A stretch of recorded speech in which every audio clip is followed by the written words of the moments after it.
नमस्कार दोस्तों। साल में दो एकादशी आती हैं जिन्हें पुत्रदा एकादशी के नाम से जाना जाता है। एक तो पोष पुत्रदा एकादशी और एक सावन पुत्रदी एकादशी होती है। इस बार दिसंबर महीने में इस व्रत को करने से आपको मनचाही संतान प्राप्ति होगी। और हमें मनचाही संतान प्राप्ति के लिए कैसे एकादशी व्रत करना है और कैसे हमें एकादशी व्रत की पूजा और शुभ मुहूर्त, व्रत के संपूर्ण नियम क्या नहीं हैं और क्या हैं, और व्रत में क्या खाना चाहिए, तो आप एक छोटी सी वीडियो के माध्यम से आप यह सब जानकारी प्राप्त कर सकते हैं। तो चलिए वीडियो को शुरू करते हैं। एकादशी व्रत यह सबसे उत्तम व्रत के रूप में माना जाता है। इस व्रत को करने से निश्चित रूप से ही मनचाही इच्छा पूरी होती है। एकादशी व्रत धर्म, काम, मोक्ष की प्राप्ति का सबसे सुंदर कार्य है। यह कार्य सदा सर्वदा सुख देता है। पितर देवता इससे प्रसन्न होते हैं और जीवन में निश्चित रूप से खुशियां आती हैं। जब आप इस व्रत को सुंदर रूप से करते हैं या नहीं भी करते तो कुछ कार्य आपको जरूर करने चाहिए। इस दिन आपको एकादशी साल की आखिरी एकादशी है, जो कि सबसे बड़ी एकादशी के रूप में जानी जाती है। इस बार दुर्लभ और श्रेष्ठ सहयोग भी इसी एकादशी के दिन होने जा रहा है। सबसे पहले कोशिश करें कि जब भी एकादशी के दिन आप भगवान को भोग लगाएं तो उसमें तुलसी के पत्र अवश्य रखें। तुलसी पत्र आपको एकादशी के दिन नहीं तोड़ना है। तुलसी पत्ते पहले से आपके पास उपलब्ध हों और प्रयोग कर चुके हैं तो भी तुलसी पत्र कभी बासी नहीं माने जाते। कई बार उसे आप प्रयोग में ले सकते हैं। एकादशी के दिन ये आप घर में अच्छे तरीके से साफ सफाई नहीं करनी है। सामान्य ऊपरी तौर पर आपने झाड़ू इत्यादि, पोछा इत्यादि कर सकते हैं। वेद शास्त्रों में बहुत सुंदर महिमा एकादशी व्रत की कही गई है। अगर हम जब व्रत उपवास करते हैं, नियम में रहते हैं, तो वह किसी भी स्वरूप में हो, इससे गलती से भी व्रत अवस्था में होता है तो उसका दोष माना गया है। एकादशी व्रत 3 दिन नियमों के तहत चलता है। एक तो दशमी तिथि पर व्रत 2 एकादशी को ही किया जाता है, परंतु नियम दशमी से माना जाता है। एकादशी और द्वादशी तक यह रहता है। यह जो 3 दिन के नियम है, आप एक बार शुरू करेंगे तो भगवान जी स्वयं ही आपसे पूर्ति करा लेंगे। आपको बिल्कुल भी चिंता करने की जरूरत नहीं है। जब आप इस व्रत को नए सिरे से करें तो सुंदर रूप से सिर्फ इसी बार शुरू करना चाहते हैं या मात्र संतान कामना करना चाहते हो तो बिल्कुल कर सकते हैं। इसमें कोई परेशानी नहीं है। 2025 में 31 दिसंबर को यह व्रत किया जाएगा। जैसा कि आप सभी जानते हैं, 30 दिसंबर को सुबह 7:50 से एकादशी व्रत शुरू होगा। पौष महीने की पुत्रदा एकादशी का समापन 31 दिसंबर को सुबह 5 बजे के आसपास हो जाएगा। तो पुत्रदी एकादशी द्वादशी मिश्रित एकादशी सर्वश्रेष्ठ परिणाम देती है। दशमी युक्त एकादशी श्रेष्ठ नहीं है। इस कारण से 31 दिसंबर दिन बुधवार को हम पुत्रदा एकादशी का व्रत करना होगा। द्वादशी मिश्रित एकादशी सर्वश्रेष्ठ परिणाम देती है। तो यह पंचांग में लिखा गया है कि 31 दिसंबर बुधवार को यह व्रत करना चाहिए। अब 31 दिसंबर को जब आप सभी व्रत करेंगे तो इस साल का कैलेंडर के अनुसार अगर आप आखिरी दिन भी होगा तो उसमें बहुत अवसर है कि नए साल 2026 में भी आप अपने जीवन में खुशियां ला सकते हैं। यह कामना करें प्रभु से कि आप मेरे घर पधारें। आप इस व्रत को निश्चित रूप से कीजिएगा। 31 दिसंबर को व्रत करना है। दिसंबर को तो 1 जनवरी 2026 दिन गुरुवार के दिन व्रत को खोलना है। व्रत खोलने का शुभ समय सुबह 7:14 से 9:18 के आसपास रहेगा। यह सबसे सही और शुभ समय है जब आप अपने व्रत का पालन कर सकते हैं। अब दिनचर्या आपको कैसे रखनी है, उपाय इत्यादि कैसे करने हैं, तो आप इस वीडियो को ध्यान से देखिएगा।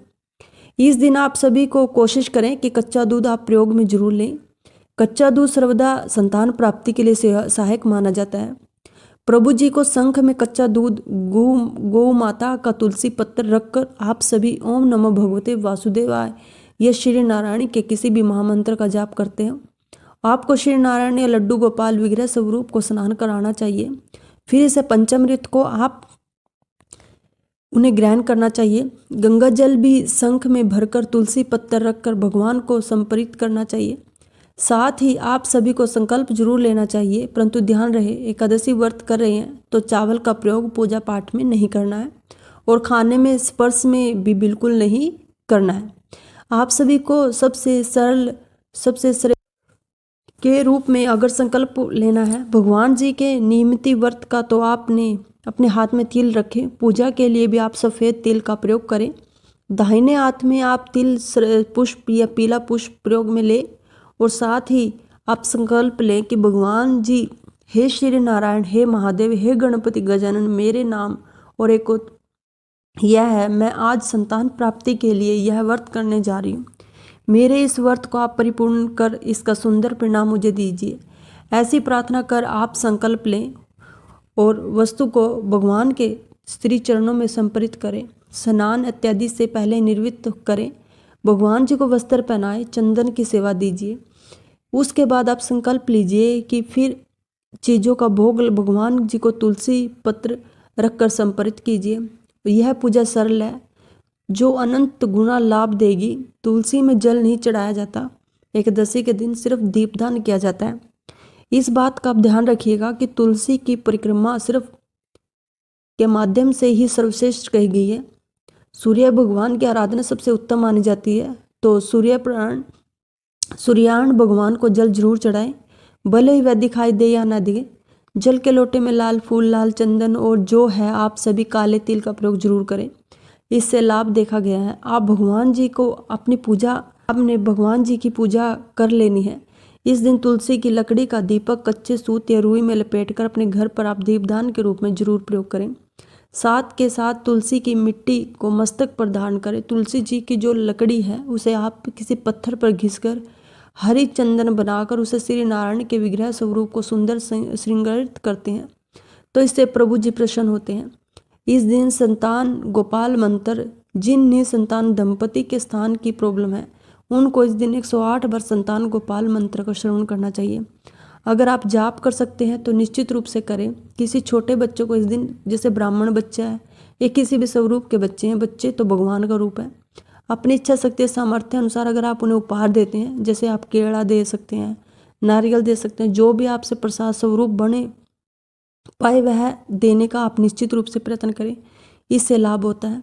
शिवलिंग पर आपने पंचामृत, खासतौर पर गौ माता का कच्चा दूध चढ़ाने से, बेलपत्र चढ़ाने से, पंचामृत चढ़ाने से अनंत गुना लाभ मिलता है। इस दिन आपको संतान गोपाल मंत्र, हरिवंश पुराण का पाठ करना भी अनंत गुना लाभ देगा। यह पूजा पाठ के कार्य कर आप एकादशी व्रत में चाय, पानी, दूध, फलाहार ले सकते हैं। लाभ तो मिलता ही है। एकादशी से एक दिन पहले साबुन, शैम्पू लगाकर आप बाल धो दीजिएगा। एकादशी के दिन खाली सादे पानी से आप बाल धो सकते हैं, कोई दोष नहीं है। इसके साथ आप बेलपत्र वृक्ष की पूजा जरूर करें। पीपल की पूजा भी आप कर सकते हैं। पीपल वृक्ष और बेलपत्र वृक्ष की जड़ में कच्चा दूध समर्पित कर परिक्रमा जरूर लगाएं।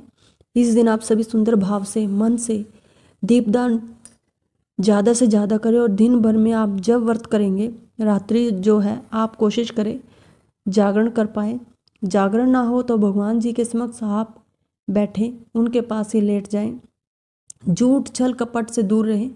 संपूर्ण रूप से साथ के साथ भगवत चिंतन में अपना समय व्यतीत करें। साथ के साथ जो मैंने पूजा का द्वादशी का दिन समय बताया, उस समय आप एक समय का भोजन जिसमें आटा, दाल, चावल द्वादशी पर दान के लिए निकाला है और भगवान जी को चावल इत्यादि का भोग लगाकर तुलसी पत्ता या चावल ग्रहण कर अपनी द्वादशी के दिन एकादशी व्रत का पालन कर लीजिए।